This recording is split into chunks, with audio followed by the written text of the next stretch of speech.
L'air frais du matin du 8e siècle est dense et lourd, chargé de l'odeur âcre de la fumée de tourbe et de la poussière fine de l'empire effondré.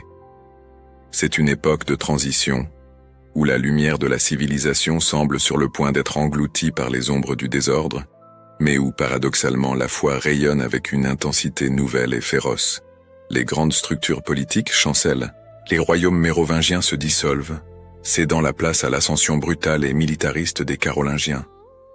À ce carrefour historique, où les rois deviennent des saints et les moines des conseillers d'empire, apparaît un homme dont la vie sera un témoignage éloquent de la bataille entre le pouvoir temporel et la quête de la vérité éternelle. Saint Ambroise au Père, il naît franc, vers l'an 730, et sa jeunesse n'est pas tempérée par le silence austère du cloître, mais par le murmure sifflant des couloirs de la cour. Imaginons le palais, peut-être sous l'égide du grand Pépin le Bref. Là, l'air est parfumé d'encens coûteux et de l'odeur métallique de l'ambition. Les tapisseries sont lourdes, étouffant les pas, tandis qu'Hautepère absorbe une éducation sophistiquée, apprenant l'art de la rhétorique, du droit et de l'intrigue nécessaire pour survivre parmi l'élite. C'est un homme du monde, doté d'un intellect affûté, préparé à servir la couronne. Mais pour ceux qui ont l'oreille exercée, la musique de la cour, bien que grandiose, sonne creux. Au fond de son être, une note plus pure et plus grave résonne. L'appel de Dieu. L'appel n'est pas un doux murmure. C'est un tonnerre qui déplace les montagnes, forçant une rupture radicale. Il laisse derrière lui le faux éclat du pouvoir et la promesse de richesse, les échangeant contre la pénitence et l'humilité.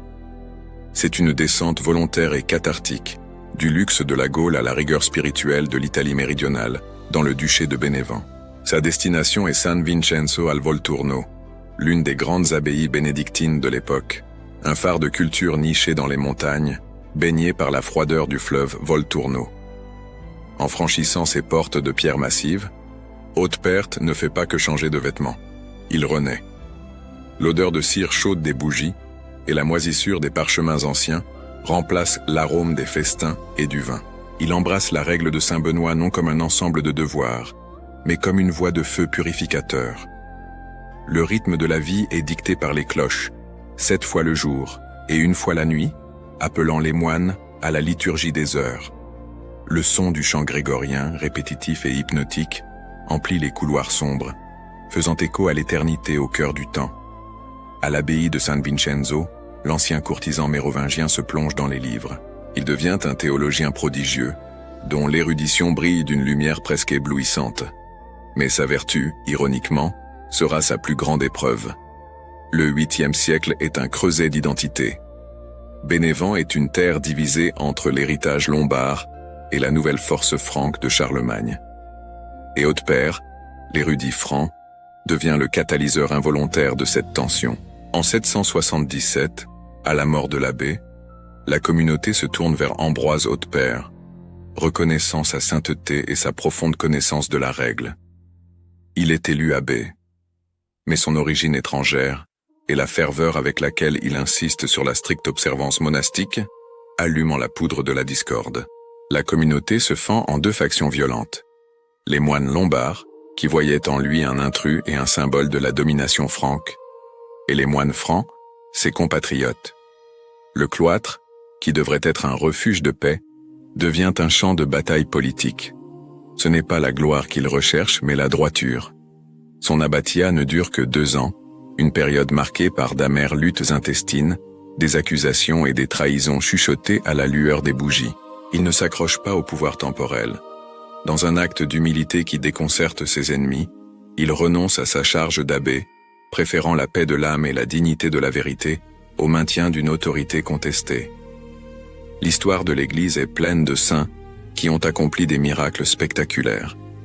La sainteté d'Hautepère, cependant, est forgée dans le feu de la calomnie, dans le courage d'affronter le désordre, sans se laisser contaminer par le désir de vengeance. Sa renonciation est en elle-même un miracle moral.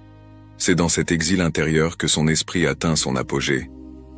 Loin des conflits directs, il se tourne vers son arme la plus puissante, la plume.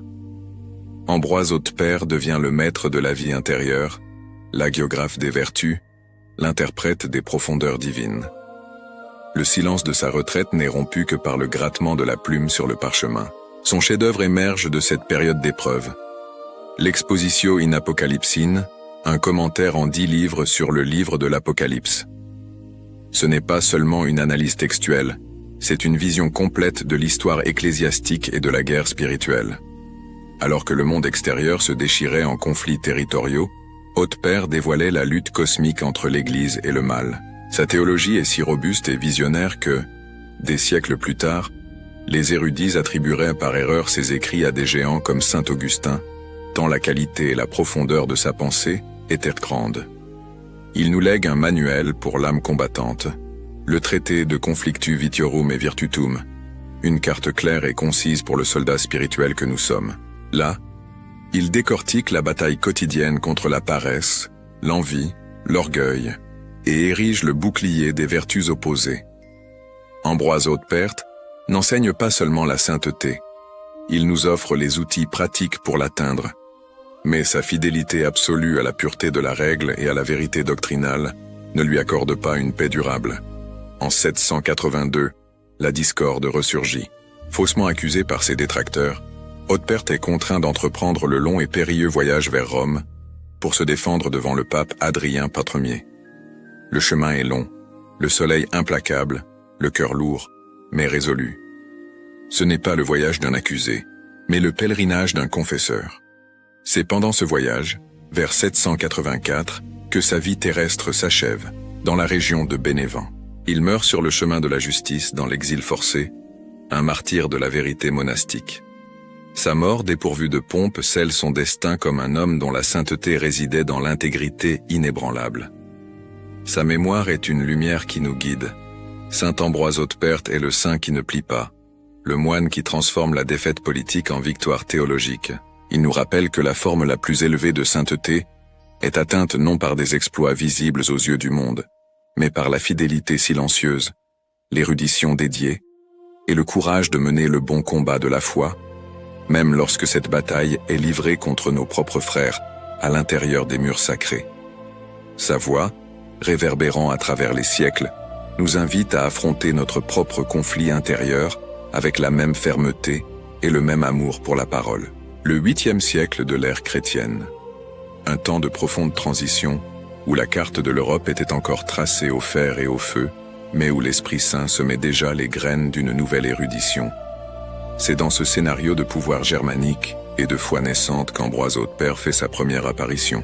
Né vers l'an 730, dans les domaines vastes et froids de ce que nous connaissons aujourd'hui comme le royaume franc, le futur hagiographe et théologien n'est pas venu au monde dans la pauvreté, mais sous le manteau lourd et honorable d'une famille de biens et d'influence, liée d'une manière ou d'une autre indissoluble au cœur battant de la cour mérovingienne.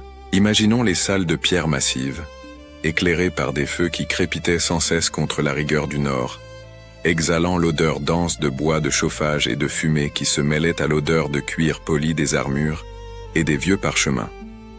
Hautepère a grandi dans cet environnement duel, une scène d'intrigue politique et d'ambition temporelle, mais aussi le lieu où l'Église, par ses évêques et ses moines voyageurs, commençait à façonner la conscience de la nouvelle noblesse. Son origine franque lui conférait un statut de privilège, une porte d'entrée vers les cercles du pouvoir, où le jeune Pépin le Bref consolidait la domination carolingienne, préparant la fondation d'un nouvel empire sacré. Nous ne connaissons pas les noms de ses parents, ni les détails intimes de son enfance, mais le résultat final de son éducation crie le témoignage d'une formation d'excellence. Ce n'était pas l'instruction rude et militaire de la plupart des jeunes francs. C'était une éducation sophistiquée, destinée à préparer un serviteur loyal et efficace de l'État. Il fut nourri non seulement de l'art de la guerre ou de la diplomatie, la rhétorique politique, mais surtout de la haute culture chrétienne. Sous la lumière vacillante des lampes à huile, dans les salles qui sentaient la cire d'abeille et l'encre de Galles, le jeune Hautepère absorbait le latin avec une fluidité impeccable, se plongeant dans les œuvres des pères de l'Église. Cette immersion précoce dans la sagesse d'Augustin, Jérôme et Grégoire le Grand serait le véritable fondement sur lequel toute son œuvre théologique prodigieuse serait construite. La graine de la foi, plantée dans la catéchèse baptismale, était arrosé quotidiennement par l'étude incessante de la vérité révélée, mêlant la rigueur logique de la cour à la ferveur spirituelle de la liturgie. Les couloirs du pouvoir, bien que remplis de promesses de richesse et de reconnaissance, se révélèrent tôt insuffisants pour l'âme qui commençait à sentir l'attraction d'un appel supérieur.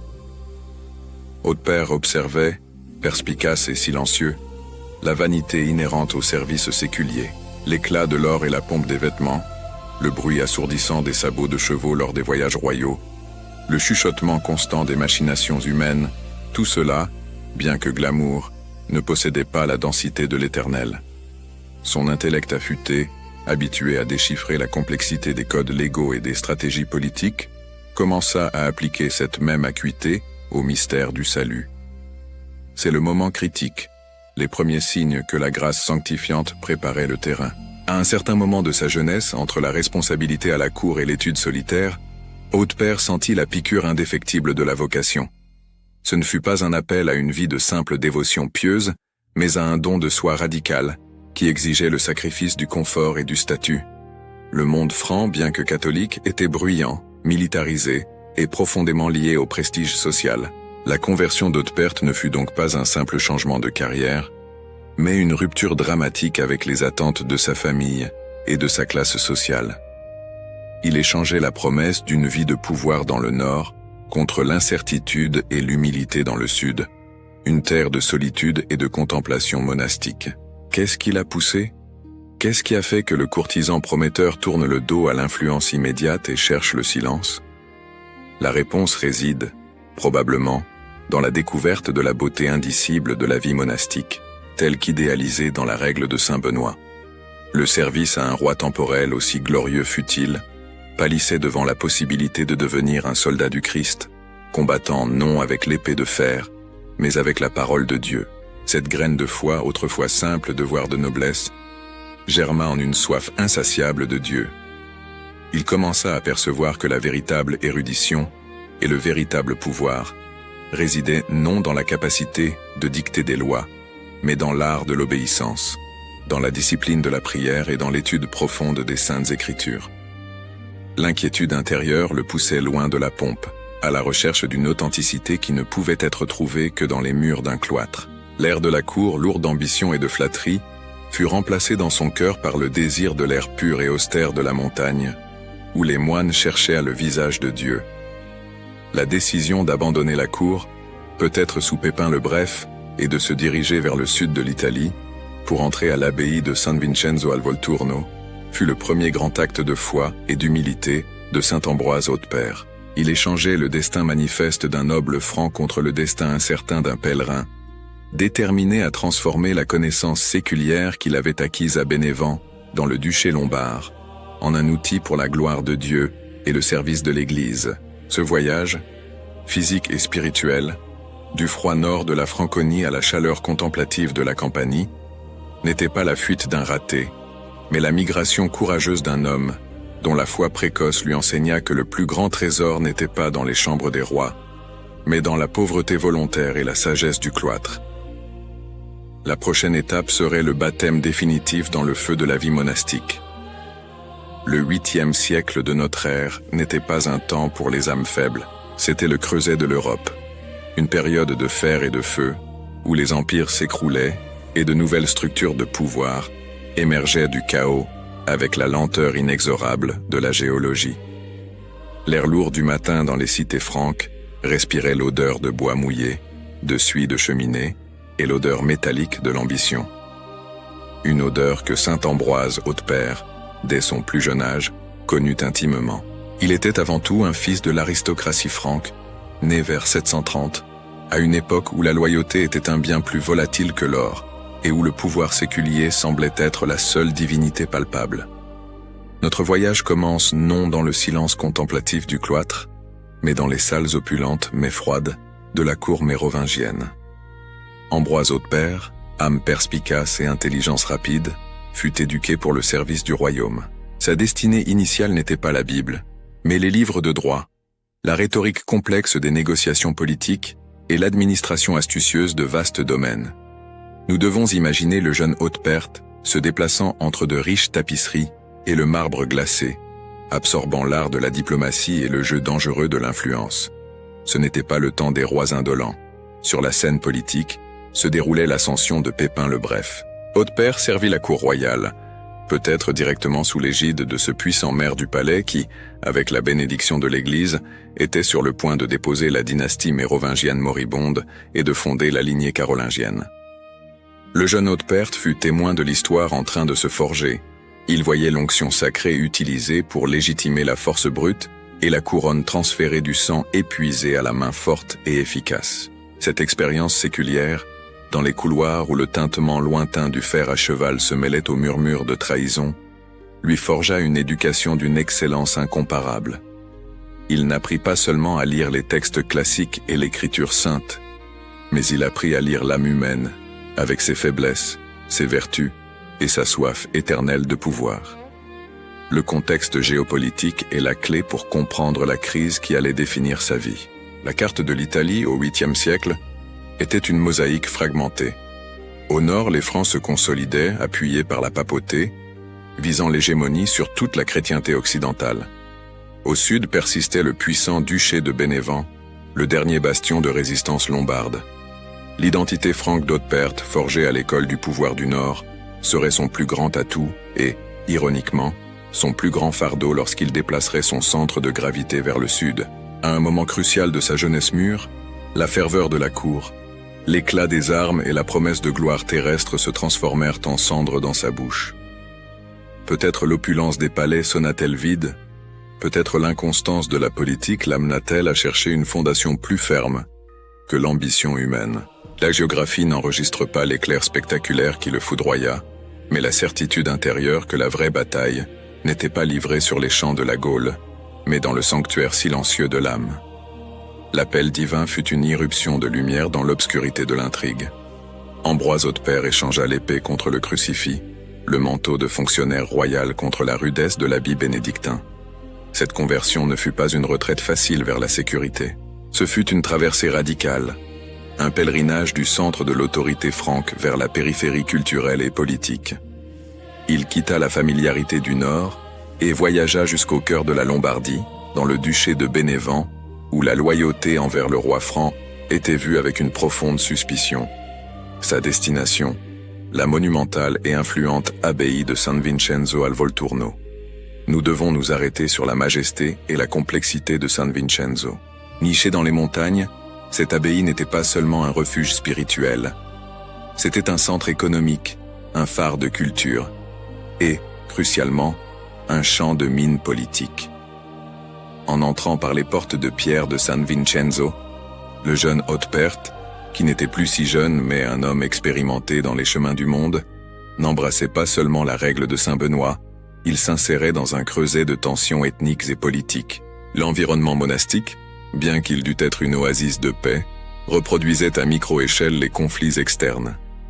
Il y avait des moines de sang lombard, dont les familles dominaient la région, et il y avait des moines d'origine franque, peut-être exilés ou envoyés d'Outre-Alpes, qui voyaient dans l'ascension de Pépin et plus tard de Charlemagne l'espoir d'un nouvel ordre. Ambroise Haute-Père, avec sa formation de cour, son érudition supérieure et son identité incontestable, devint immédiatement une figure de proue et un foyer de ressentiment. Il embrassa la vie monastique avec une intensité intellectuelle et spirituelle qui étonnait, se consacrant à la prière et à l'étude fervente. Il ne chercha pas le pouvoir temporel dans sa conversion, mais la sanctification par l'observance rigoureuse. Cependant, son origine, le poids de son passé franc et la qualité incontestable de son esprit le marqueraient comme un étranger. Un corps étranger qui, pour les Lombards de l'abbaye, représentait la menace croissante de l'hégémonie carolingienne.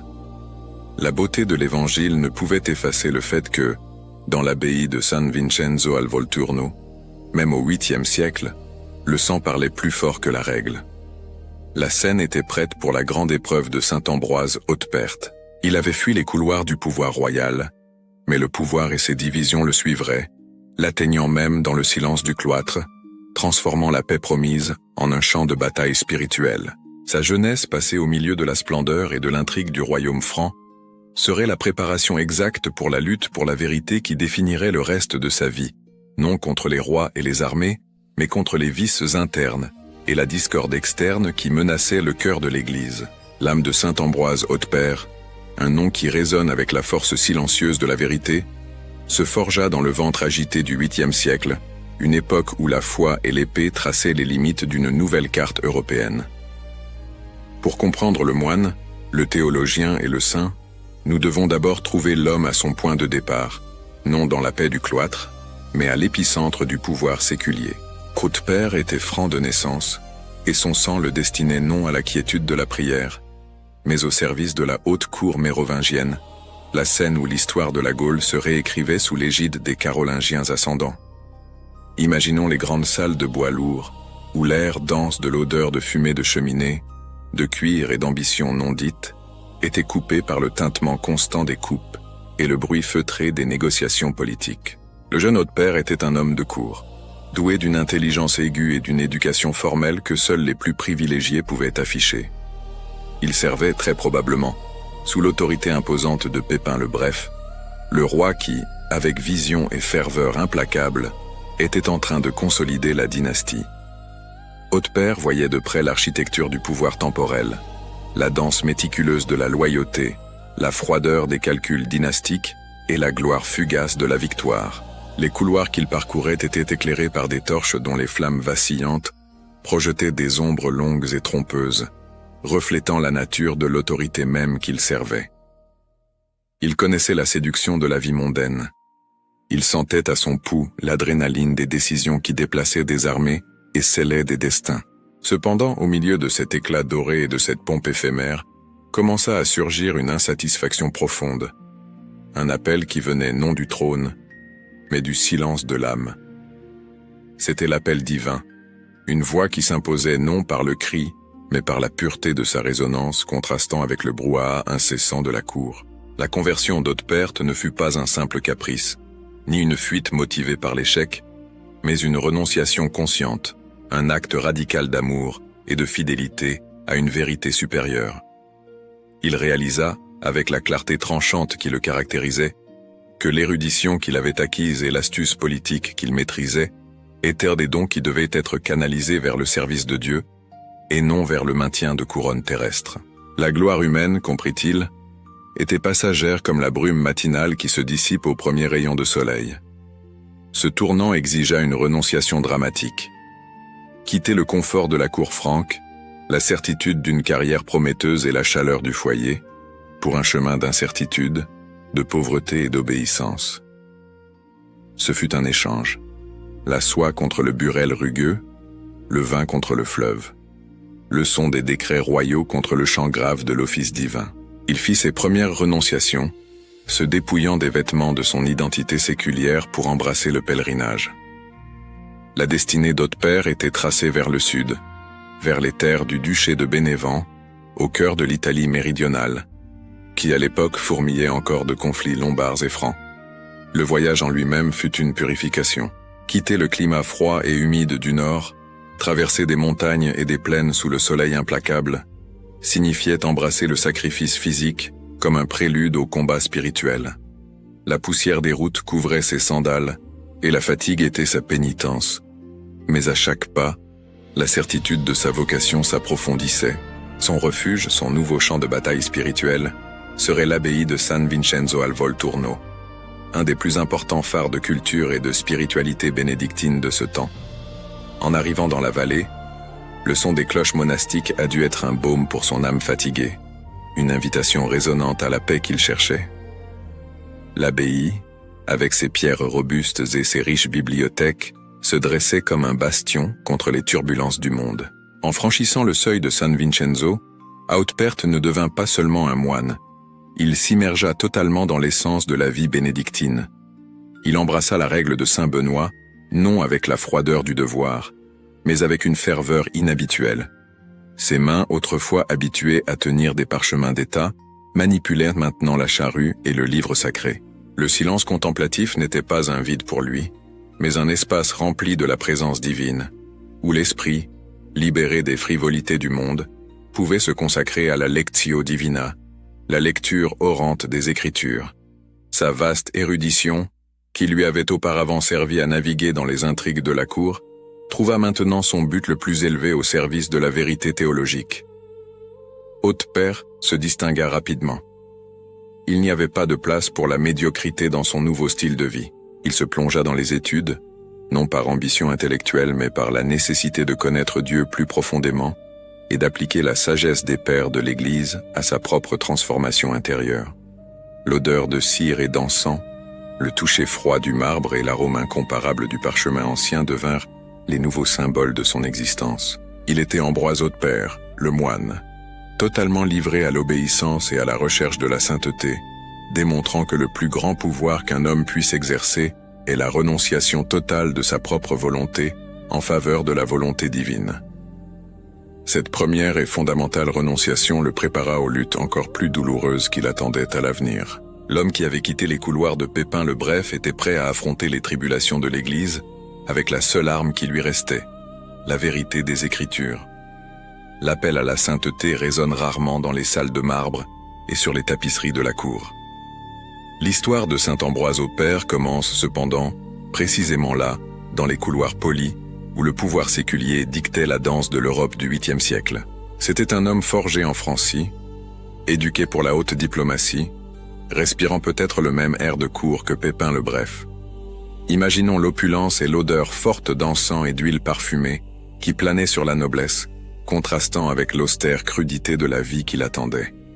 Haute-Père possédait l'érudition qui s'achetait avec l'influence, mais son cœur aspirait à un trésor qui ne pouvait être mesuré en pièces d'or ou en titres terrestres.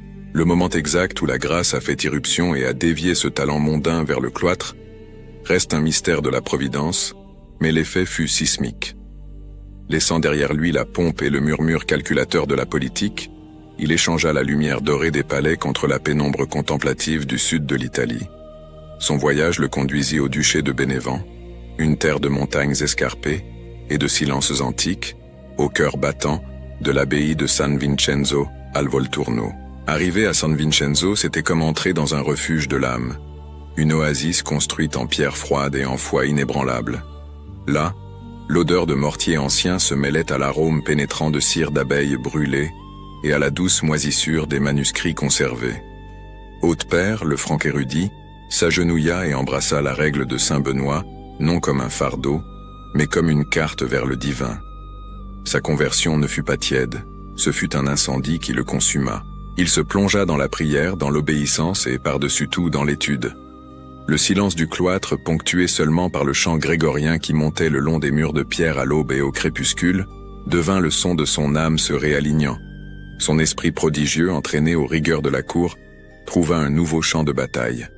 La théologie. Il n'était pas seulement un moine. C'était un intellectuel de rare calibre, capable de pénétrer les profondeurs des Écritures comme peu avant lui. Sa ferveur et sa capacité à éclairer les textes sacrés le distinguèrent rapidement, un phare brillant qui, inévitablement, attira non seulement l'admiration, mais aussi l'ombre de l'envie et de la peur.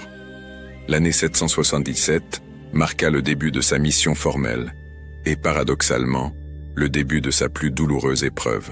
À la mort de l'abbé, la communauté de San Vincenzo, reconnaissant la sainteté et l'aptitude d'Haute-Père, l'élut pour diriger.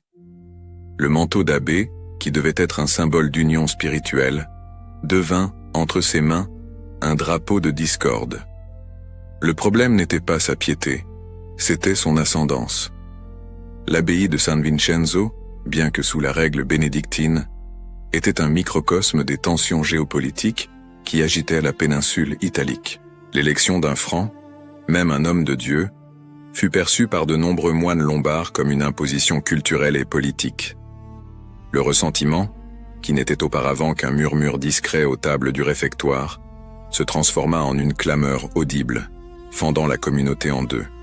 L'idéal de paix bénédictine fut remplacé par le bruit sec du conflit tribal. Imaginons la scène. L'abbé nouvellement élu, entouré de livres et de l'odeur de parchemin ancien, tente d'imposer l'observance rigoureuse de la règle, mais est reçu par des regards froids et une résistance passive. Son leadership, de nature spirituelle, fut immédiatement politisé. Les moines, qui auraient dû partager la même vie de clôture, se divisèrent en factions rivales, francs d'un côté, lombardes de l'autre. utilisant l'élection comme un prétexte pour exprimer la profonde animosité provenant de la récente conquête de Charlemagne sur le royaume lombard. Hautepère découvrit rapidement que le chemin de la sainteté monastique était pavé non seulement de jeûnes et de prières, mais de la lutte ingrate contre la mesquinerie humaine et l'intrigue. Il tenta de gouverner avec droiture, privilégiant l'obéissance à la règle sur l'opportunité politique. Il ne luttait pas pour le pouvoir, il luttait pour l'âme de son abbaye, pour l'intégrité de l'idéal bénédictin qu'il avait embrassé avec tant de ferveur. Mais la pression était incessante. Le poids de son origine étrangère, l'entêtement des cœurs divisés et le jeu d'influences externes sur l'abbaye minèrent son bref règne.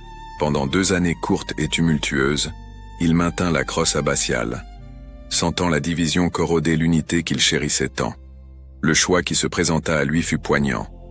Soit maintenir sa charge par la force, utilisant peut-être son influence politique franque, soit céder pour le bien de la paix et de la charité monastique. Et c'est ici que l'hagiographe trouve la première et profonde marque de sa sainteté. Ambroise Hautepère démontra que la vraie force d'un homme de Dieu ne réside pas dans la capacité à s'accrocher au pouvoir, mais dans l'humilité d'y renoncer. Il céda volontairement sa charge. Il n'y eut ni cri de victoire de sa part, ni larmes d'apitoiement, seulement la fermeté de celui qui comprend que l'obéissance à la paix est plus importante que l'autorité formelle. Il préféra être un simple moine dans le silence du cloître, concentré sur la vérité divine, qu'un abbé au milieu du bruit de la discorde. Sa renonciation fut un acte de foi plus éloquent et durable que toute proclamation de pouvoir. Cette tempête initiale, dans laquelle il perdit sa charge mais sauva son âme, ne l'abattit pas. Au contraire, elle le propulsa vers la véritable mission que la Providence lui avait réservée, la mission d'écrivain et de théologien. Dans le silence forcé après l'abdication, Hautepère canalisa sa passion et son érudition non vers la politique monastique, mais vers les vérités éternelles. La douleur de la division et l'injustice ressentie se transformèrent en carburant pour la plume. L'odeur d'encens et de poudre d'autel fut remplacée par l'odeur d'encre et la sensation rugueuse du roseau au bout des doigts, tandis qu'il se consacrait à tracer les lignes monumentales de son chef-d'œuvre. La splendeur de l'érudition de saint Ambroise Hautepère, la lumière claire qui émanait de ses pages exégétiques, fut paradoxalement la mèche qui alluma le brasier de sa plus terrible épreuve. La sainteté sur terre est rarement un chemin fleuri. Pour Hautepère, le chemin se transforma en une sentinelle d'épines, où le cloître, son refuge promis, se convertit en une arène de guerre politique et spirituelle. Il ne lui fut pas donné la gloire du martyr ensanglanté, mais la lente, corrosive, et peut-être plus douloureuse, nuit obscure de l'âme, forgée dans l'ingratitude et la discorde monastique. L'abbaye de San Vincenzo al Volturno, épicentre de sa vocation, était aussi un miroir des tensions géopolitiques qui déchiraient l'Italie du 8e siècle, lorsque le poids du leadership tomba sur ses épaules avec l'élection abbatiale de 777, l'air que respirait Ambroise n'avait plus l'odeur propre de l'encens et de la cire fondue. Il était chargé de la puanteur amère de la rivalité, du murmure rampant de la discorde. Les moines, divisés par la loyauté nationale, les Francs, les Siens et les Lombards, la faction dominante dans le duché de Bénévent, ne voyaient pas dans le nouvel abbé un pasteur, mais un représentant de forces externes, un étranger dont l'excellence leur était insupportable. Hautepère, l'homme qui dédiait sa vie à dévoiler les mystères de l'Apocalypse, se vit soudainement empêtré dans les mystères beaucoup moins sublimes de l'intrigue humaine.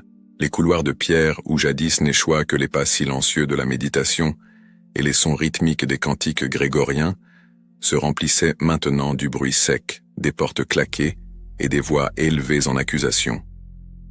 Il ne cherchait pas le pouvoir, mais l'observance stricte de la règle. Et c'était exactement cette fidélité inébranlable qui offensait ceux qui s'étaient habitués au confort de la négligence. La règle de Saint Benoît, qu'il embrassa avec une ferveur totale, devint le drapeau sous lequel il fut attaqué. Son abbatiat ne dura que 2 ans, un purgatoire bref et douloureux. La pression, orchestrée par ceux qui voyaient dans le moine franc un obstacle à leur ambition séculière, devint insoutenable. Et ici réside l'un des plus grands témoignages de sa sainteté. Hautepère ne se battit pas pour la chaire d'abbé, ni ne s'accrocha à la crosse de commandement. Il céda, choisit l'humilité, préférant le silence de la cellule aux cris de l'Assemblée. Ce ne fut pas un acte de faiblesse politique, mais un triomphe monumental de la vertu sur la vanité. Il se dépouilla de l'autorité terrestre pour préserver l'autorité morale de son âme. Sa résignation, en 779, fut un acte prophétique, démontrant que le vrai pouvoir d'un homme de Dieu réside dans sa capacité d'abdiquer. Mais l'exil du leadership ne lui apporta pas la paix de l'anonymat. Sa présence, son savoir, son exemple silencieux continuaient d'être une censure vivante pour ses détracteurs. L'hostilité latente éclata à nouveau. En 782, les accusations revinrent, cette fois plus graves et plus personnelles. Des détails mesquins, des distorsions de faits et peut-être de purs mensonges furent tissés dans une toile pour le piéger. L'intégrité d'Audepère était en jeu, et pour un homme dont la vie était l'étude de la vérité, il n'y avait pas de plus grand tourment. La scène était prête pour sa grande épreuve finale. Il fut contraint d'entreprendre un long et pénible voyage vers Rome, le centre de l'autorité ecclésiastique, pour se défendre personnellement devant le pape Adrien Ier. Pensons à ce voyage. Ce n'était pas un pèlerinage de dévotion, mais une marche forcée de défense, le chemin d'un accusé. Il quitta le refuge, échangeant l'odeur d'encens contre la poussière des routes et l'air froid des Apennins. La lumière douce de la bibliothèque de l'abbaye céda la place au soleil implacable de la route, ou à l'obscurité intimidante des nuits passées dans des auberges rudimentaires.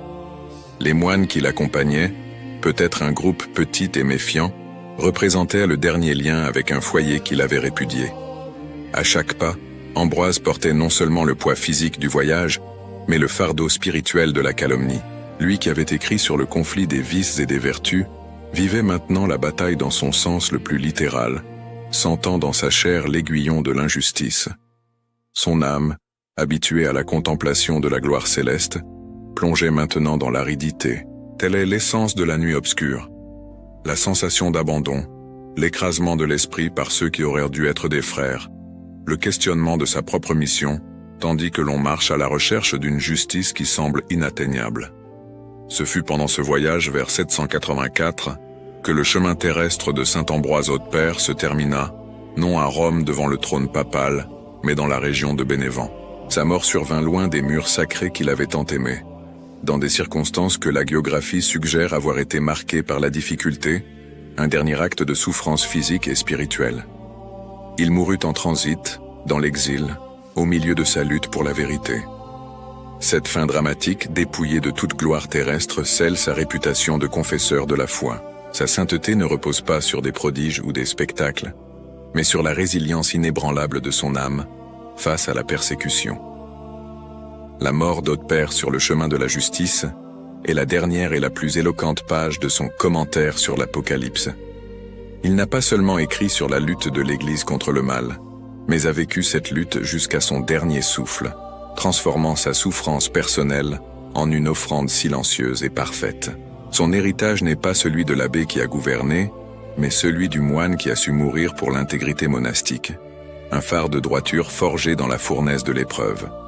Il prouva que la plus grande érudition est de transformer l'adversité en sanctification, et que la plus haute victoire est celle de l'humilité triomphante sur l'orgueil.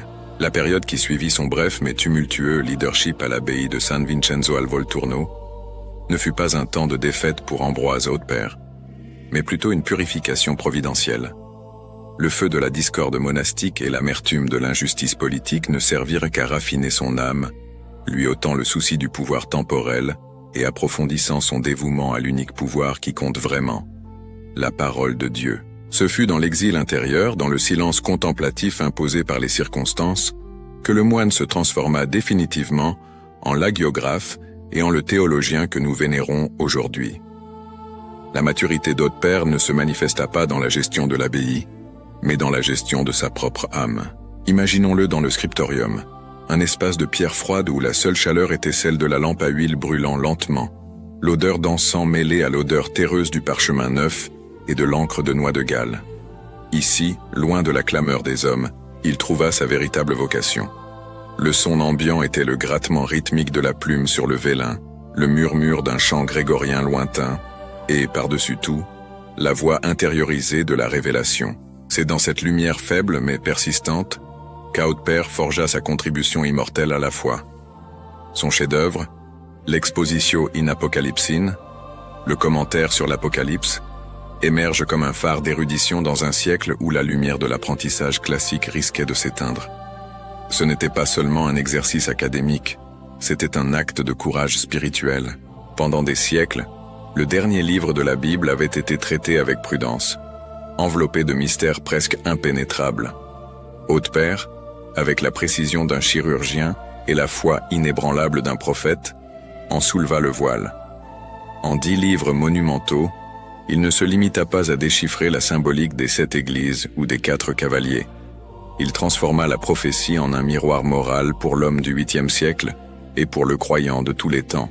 Le commentaire d'Hautpère résonnait avec la certitude que la bataille finale décrite par saint Jean n'était pas seulement un événement futur, mais une réalité continue, une guerre spirituelle livrée quotidiennement dans l'Église et crucialement dans le cœur de chaque chrétien. Il voyait la bête non seulement comme un impôt politique, mais comme la personnification de l'hérésie et de l'apostasie au sein même de la communauté de foi. Pour Hautpère, l'Apocalypse était un appel urgent à la vigilance, à la pénitence et au renouveau intérieur, un tonnerre qui éclatait sur le silence de la complaisance.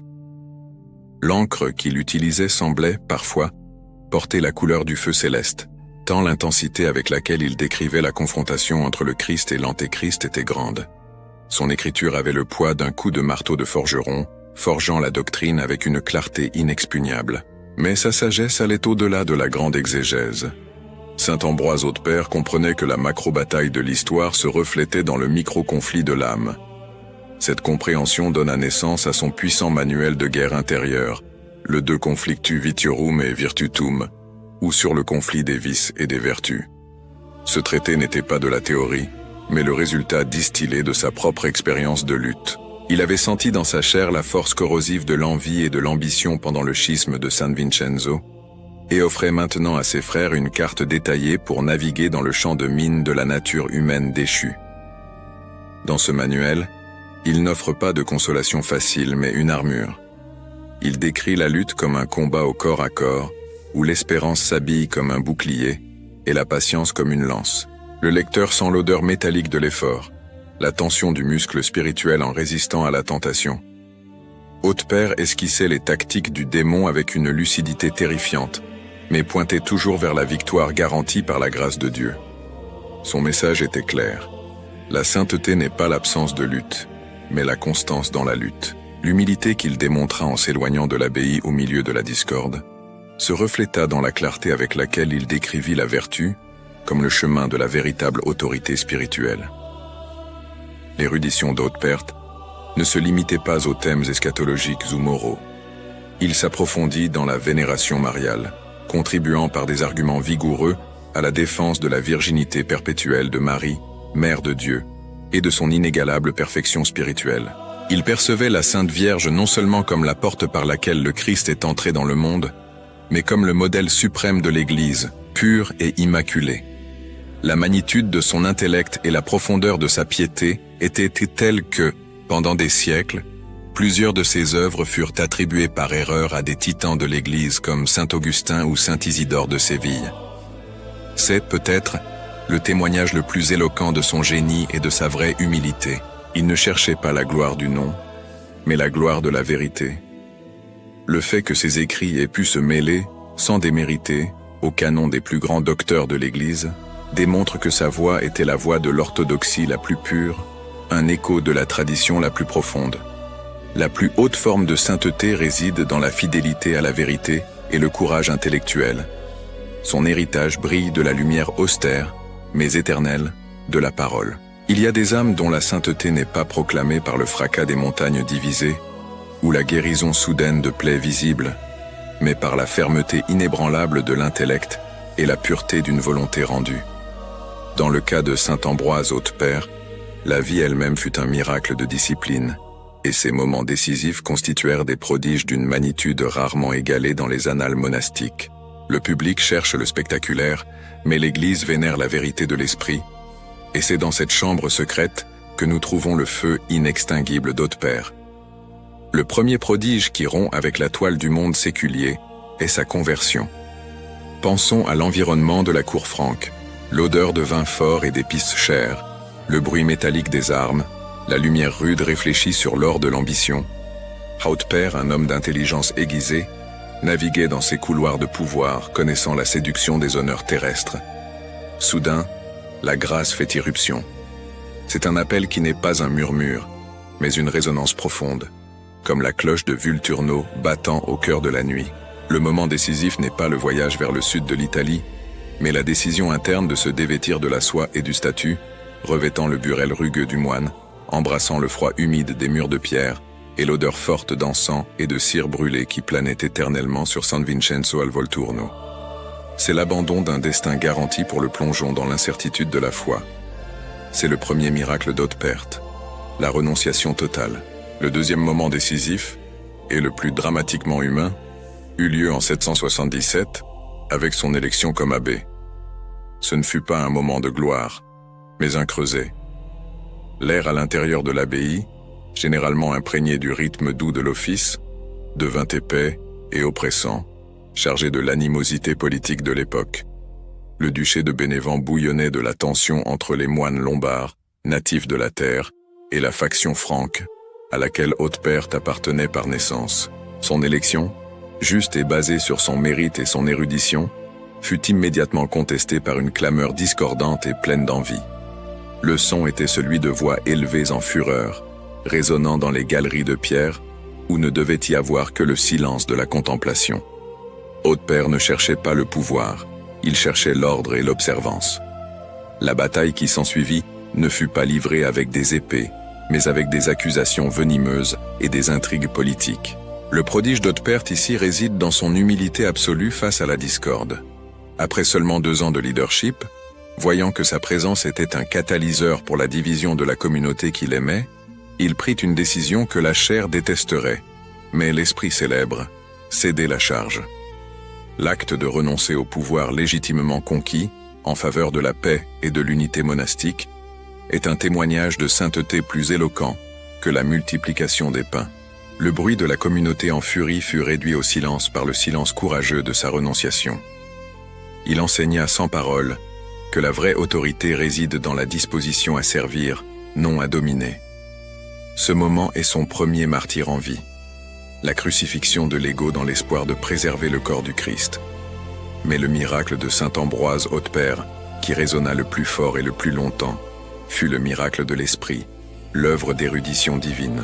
Son étude de la parole de Dieu fut un prodige d'effort et d'illumination. Imaginons Hautpert reclus dans sa cellule, la seule source de lumière tremblant sur les parchemins très chers, l'air froid de la nuit entrant par la fenêtre, apportant avec lui l'odeur de la terre humide du sud de l'Italie. Il passait des nuits entières immergé dans le livre de la Révélation. Le son dominant là n'était pas celui de la cloche, mais le grattement lent et méthodique de son stylet sur le vélin, forgeant son chef-d'œuvre, le commentaire sur l'Apocalypse. Cette œuvre, la première grande exégèse complète de l'Apocalypse en siècle, est un monument de clairvoyance. Ce n'est pas seulement de la théologie, c'est une carte de l'âme, un guide de guerre spirituelle. Le prodige est qu'au milieu du chaos politique et de la lutte monastique, Hautpert parvint à atteindre de telles hauteurs intellectuelles. Il transforma la tribulation de sa vie en encre prophétique, démontrant que l'esprit discipliné, lorsqu'il est mis au service de Dieu, peut produire une lumière plus durable que toute apparition fugace. Il révéla le combat invisible entre les vertus et les vices, rendant le conflit spirituel aussi réel et tangible que la pierre froide sous les pieds. Le moment décisif final, qui scella sa sainteté, fut l'épilogue tragique de sa vie. En 782, le conflit dans l'abbaye se ralluma. Hautpert fut faussement accusé et contraint d'entreprendre un long et pénible voyage vers Rome, l'épicentre du monde catholique, pour se défendre devant le pape Adrien Ier. La route est la scène de son dernier sacrifice. Il n'y a pas la gloire du martyr public, mais la lente agonie du confesseur exilé.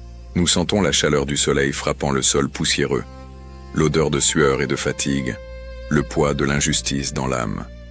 Il ne fuyait pas, mais cherchait la vérité et la justice du siège apostolique. C'est pendant ce voyage, vers 784, dans la région de Bénévent, que sa vie prend fin. Les circonstances sont mystérieuses, enveloppées dans la brume de l'épreuve, mais l'hagiographie suggère que sa mort prématurée fut le prix final payé pour sa droiture. La mort loin du confort de son cloître, sur le chemin de la défense de la foi et de la vérité monastique, est son miracle suprême. Haute-Père n'a pas opéré de miracle dans la vie, mais il est lui-même devenu un miracle de fermeté. Il prouva que la vraie sainteté ne réside pas dans l'absence de conflit, mais dans la manière dont nous embrassons la lutte. Son héritage est que le combat spirituel, mené avec humilité, érudition et courage, est le plus grand des prodiges, un phare pérenne qui illumine le chemin de l'Église à travers les temps difficiles. La solitude forcée et l'imminence de la mort. Saint Ambroise Haute-Père n'y trouva pas le désespoir, mais la paix profonde réservée à ceux qui aiment la vérité. Sa défense devant le pape Adrien Ier n'aurait pas lieu. Il serait justifié par un tribunal plus élevé. Sa mort, dans l'exil forcé et la recherche de la droiture, était en soi un acte de martyr blanc, un témoignage de foi inébranlable. La mort de Haute-Père sur la route, loin de chez lui, est la preuve finale que le véritable honneur réside dans l'obéissance à Dieu, au-dessus de tous les honneurs terrestres. Oraison. Ô Saint Ambroise Haute-Père, luminaire de la Sainte Église et abbé zélé, maître de la vie monastique et prédicateur intrépide de la parole, vous qui dans l'obscurité du 8e siècle, vous êtes consacré à la contemplation et à l'étude, cherchant la face de Dieu avec une ferveur infatigable, Père spirituel d'une érudition profonde et d'une humilité sincère, vous qui avez su tisser la doctrine des pères avec la pureté de votre âme, et dont le nom résonne dans l'histoire comme défenseur de la vérité et héros de la grâce, inclinez vos oreilles aux suppliques de ce serviteur qui aujourd'hui s'adresse à votre illustre intercession. Accordez-moi par votre mérite la clarté de pensée pour discerner le chemin droit, la force d'âme pour persévérer dans les épreuves, et la flamme vive de l'Esprit Saint pour aimer Dieu par-dessus toute chose, et mon prochain comme moi-même. Intercédez pour moi auprès du trône de la Sainte Vierge et de notre Seigneur Jésus-Christ, afin que je puisse, à l'exemple de votre vie, combattre le bon combat de la foi, et garder le dépôt de la saine doctrine. Protégez-moi des pièges de l'erreur et des séductions du monde, et guidez mes pas afin que je puisse atteindre la patrie céleste, où la vérité est pleinement révélée, et la paix est éternelle. Par votre sainteté et sagesse, priez pour nous. Amen. Ma prière. Ô Seigneur notre Dieu, avec une profonde gratitude, nous élevons nos cœurs pour te remercier du don de la vie et du privilège de transmettre ton amour à travers les histoires qui nous inspirent et nous transforment. Nous te remercions, Père, de nous accorder la force, la sagesse et le courage de partager les enseignements de ton évangile par ce canal qui a été un phare d'espérance et de lumière au milieu des adversités du monde. Seigneur, nous reconnaissons que chaque vie est un don précieux, et nous sommes reconnaissants pour chaque instant qui nous est accordé pour témoigner et propager ta parole. Que chaque histoire racontée, chaque message de foi et chaque enseignement divin atteignent les cœurs assoiffés d'amour, de vérité et de réconciliation. Nous te remercions pour l'inspiration qui nous guide, pour les bénédictions qui se multiplient et pour l'opportunité de contribuer à la diffusion du christianisme, portant la lumière de ton amour à ceux qui cherchent direction et consolation. Que par ces récits, nous puissions toucher des vies, renforcer la foi et créer une communauté unie dans la recherche de la paix et de la vérité que toi seul peux offrir.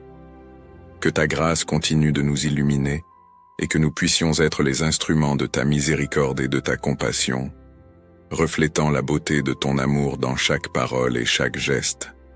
Au nom de Jésus notre Sauveur, nous te remercions de nous permettre de participer à cette mission sacrée.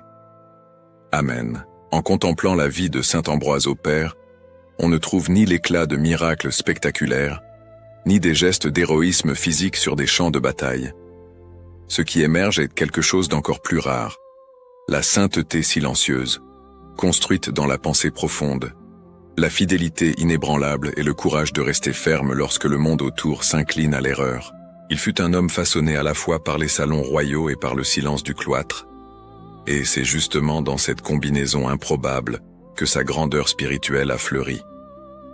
Haute-Père, le moine qui commença comme serviteur à la cour mérovingienne, apporta au monastère non l'orgueil de la noblesse, mais la discipline de l'étude et la soif de vérité.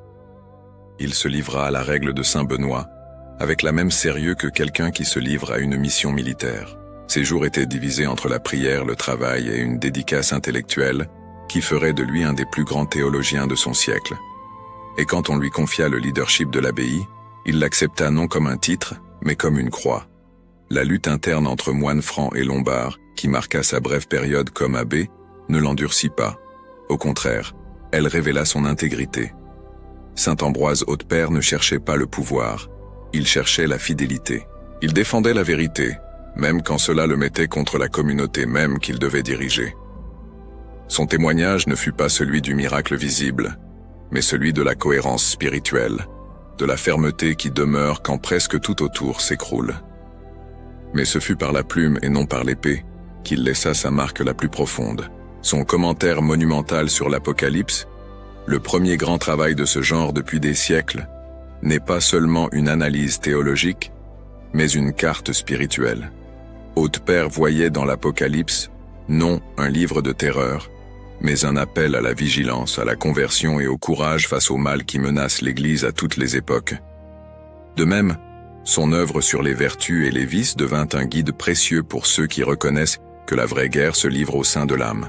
Sa mort loin du monastère et marquée par l'accusation injuste, c'est là son image de confesseur de la droiture. Il partit chercher justice devant le pape et trouva l'éternité avant de pouvoir revenir pour la défendre. Chaque étape de sa vie témoigne que la sainteté n'est pas faite seulement de victoires, mais aussi de persécutions acceptées avec fermeté et de souffrances transformées en offrandes. Saint Ambroise Hautepère continue de parler au monde d'aujourd'hui, car il rappelle que la vocation chrétienne est, inévitablement, un combat intérieur. Il enseigne que la recherche de la vérité exige du courage, que la foi a besoin d'intelligence, et que la fidélité, lorsqu'elle persévère jusqu'à la fin, devient lumière pour des générations entières. Son héritage résonne encore, invitant chaque personne à revisiter sa propre vie intérieure et à se demander « Quelle bataille spirituelle est-ce que j'évite d'affronter ?» Pour que ces histoires continuent d'illuminer les cœurs et de fortifier la foi de tant de personnes, voici une invitation spéciale. Inscrivez-vous à la chaîne Histoire Sacrée, la vie des saints, partagez cette vidéo et laissez votre like. Chaque geste de votre part aide à porter ces vies extraordinaires encore plus loin. Et avant de terminer, voici une question à laquelle vous pouvez réfléchir et répondre ici dans les commentaires.